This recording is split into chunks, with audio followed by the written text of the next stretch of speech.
Muito embora o direito de portar e de possuir armas seja nos meios mediáticos e escolares demonizado, verdade é que este não deve de forma alguma ser proibido. Em não raras vezes é nos meios de comunicação noticiado que nos Estados Unidos ou em outro país qualquer, indivíduo X matou indivíduo Y com uma arma. E daí muita gente é levada a concluir que o Estado deve estar encarregue de proibir os indivíduos de possuir e ou portar armas. O meu nome é Diogo Almeida e neste vídeo discorrerei a respeito da licitude ou da ilicitude do desarmamentismo. Antes de procedermos a quaisquer observações, é necessário determinar se somente os crimes éticos devem ser proibidos. A resposta libertária a esta questão é bastante clara. Não há qualquer sentido em um Estado proibir os indivíduos de tomar ações que não constituem um crime real. Se pressupormos o contrário, então entraremos numa bola de neve de contrariedades e de falácias lógicas. Se a ética não é o critério orientador que nos permite determinar se algo deve ou não deve ser proibido, então qual é que será esse critério? A arbitrariedade de políticos? O mero utilitarismo? A vontade da maioria? Na verdade, se assumirmos que estas hipóteses devem determinar o que proibir ou não, estamos logicamente a admitir que, por exemplo, se 10 indivíduos ou políticos concordarem em assassinar outros 2 indivíduos, então isso é uma ação moral e a ser aprovada legislativamente. Se isto não aparenta ser ético, é porque os indivíduos têm intrinsecamente direitos naturais que não podem de modo algum ser violados. E se forem, essa violação sim constitui o crime real. Como o grande economista e legista Frédéric Bastiat uma vez observou na sua exímia obra A Lei, a vida, a liberdade e a propriedade não existem pelo simples fato de os homens terem feito leis. Ao contrário, foi pelo fato de a vida, a liberdade e a propriedade existirem antes que os homens foram levados a fazer as leis.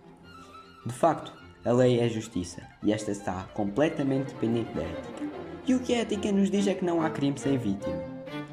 Assim, torna-se evidente que um crime é tudo o que atenta contra a propriedade de um indivíduo e uma proibição, não sendo contratual, deve só e exclusivamente incidir sobre isso. Será então a posse e o porte de armas um crime? Não. O indivíduo, sendo legítimo detentor de um objeto que por si só não ameaça a propriedade alheia, não comete nenhum crime. Logo, proibir isto é um crime e é algo completamente irracional. Em suma, o abuso não tolhe o uso. O facto de que um determinado objeto pode ser usado para assassinar alguém não significa que este deva ser proibido. Se admitirmos tal qual, somos obrigados a concluir que também as facas, os objetos pesados, as cadeiras, as motosserras, vidros e outros objetos devem também eles ser proibidos. Afinal, o crime só ocorre mediante a aplicação individual de cada um. Outra objeção comum de se ouvir e que ocorre mesmo fora da esfera esquerdista é a afirmação segundo a qual o Estado tem o dever de proteger e defender a população, portanto não há qualquer necessidade de os indivíduos terem o próprio armamento em casa. Primeiramente, é necessário notar que isto é uma falácia do non sequitur. Ainda que o Estado tenha, de facto, o dever de proteger a população ao ter o único serviço de policiamento, daí não se segue logicamente que os governos devam proibir o armamento. Para além disso, as duas hipóteses são totalmente compatíveis. O Estado pode ter o dever de me defender e eu o direito de ter uma arma. Em segundo lugar, vamos às observações práticas. Nos Estados Unidos da América, o tempo médio de um assalto a uma casa varia entre os 90 segundos e os 12 minutos, ao passo que o tempo de resposta da polícia varia entre 12 minutos a 18 minutos, na melhor das hipóteses durante cerca de 4 minutos. Ora, isto partindo do princípio de que a vítima tem sequer possibilidade e tempo de chamar o 911. Muitas das vezes, só é possível acionar as forças de segurança depois do facto de estar consumado. Imagine-se você agora a dormir com a sua família. De repente, houve um barulho significativo e quando se vai a levantar já está o meliante com uma calibre 12 apontada à sua filha. O que seria melhor nesta situação? Ter a possibilidade de defesa ou aguardar pela polícia arriscando que coisas abomináveis aconteçam consigo e com a sua família?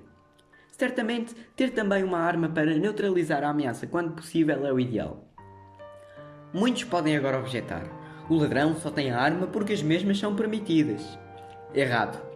Os países que mais sofrem de uma taxa de criminalidade elevada são países onde o armamento é restrito, a nomear o Brasil e a Venezuela, por exemplo. Na verdade, o desarmamento total nunca ocorre nem pode ocorrer. Ao promovermos políticas desarmamentistas, estamos a garantir que só a casta aliada ao Estado detém o armamento e os civis não. Muito do tráfico de armas, aliás, traça a sua origem às forças armadas e às forças policiais, ou seja, às forças estatais. Afinal, é impossível eliminar a 100% a corrupção. Para reforçar tal ideia, basta relembrar o facto de que no ano de 1938 Adolf Hitler promulgava uma lei de índole desarmamentista. Por um lado, os judeus perderiam o direito de ter armas, e por outro, os membros do partido nazista viam este direito desregulamentado. Assim, era aumentado o gap de poder entre as forças estatais e a classe orgânica. Em contrapartida, um dos exemplos mais usados pelos adeptos das teorias desarmamentistas é o do Japão. Segundo estes, é devido à proibição e à restrição das armas que o Japão apresenta níveis de crime ínfimos. Ora, é necessário olhar para tal sob uma ótica histórica abrangente. Já no ano de 1588, Toyotomi Hideyoshi, um grande senhor feudal, empreendeu a chamada Katana-kari, ou, em português, a caça à espada. Nesta, Hideyoshi desarmou os nobres rivais de modo a consolidar e a centralizar o poder estatal, facilitando a taxação das populações. Como era de se calcular, este aumento no gap de poder resultou na perda significativa de liberdades civis. As mulheres perderam os direitos que outrora tinham, e o sistema de castas foi reforçado. Durante todo o período que se seguiu, o Japão ficou fechado ao comércio internacional, e muitos especializados em material bélico perderam os seus postos de trabalho, o que futuramente teve um custo triste a nível militar para o Japão. Já na era Meiji, 3 séculos depois, ou seja, em meados do século XIX, Hirohito criava uma polícia nacional que ficou encarregue de, entre outras coisas, levar mais uma vez a cabo o desarmamento da população, o que desta vez foi muito mais fácil dado que agora estava vigente uma maior aceitação psicossocial do Estado. Resultado: a centralização do poder no governo de Hirohito. Consequentemente, o país nipónico ficou mais exposto às potências internacionais. Foi então assim que se perdeu segurança individual e segurança internacional. Ainda que muitos possam afirmar que o Japão é, na atualidade, um país seguro, isso a nada se deve ao desarmamento. A nível cultural, este é um país bastante forte. A cultura nipónica valoriza em grande escala a ideia de pertencimento, Oshisoto, em japonês. Seja uma família, uma comunidade ou uma empresa ou até mesmo uma instituição religiosa. O ambiente no qual os indivíduos se inserem tem uma grande influência psicossocial nos seus comportamentos. Influência esta mais significativa que é que os indivíduos dos países ocidentais sentem. Como tal, estas instituições, consideradas informais, corrigem constantemente os seus comportamentos, o que os leva a adotar um comportamento mais respeitoso e moral. Basta-nos ver os hábitos interrelacionais dos japoneses. Fraudes, vigarices, roubos e derivados são também raros no Japão. É comum ver crianças mais velhas a levar outras mais novas à escola, sendo que nem da mesma família são. Deste modo, há, de facto, menos crimes no país, mas a isto se agregam os crimes não relacionados a armas. O que os meios mediáticos fazem é isolar os crimes relacionados a armas de forma a parecer que somente estes são significativamente mais restritos. É óbvio que a cultura japonesa é diferente da nossa. Um crime é visto para eles como uma total desonra e desvirtude. Por este é tudo, até ao próximo vídeo.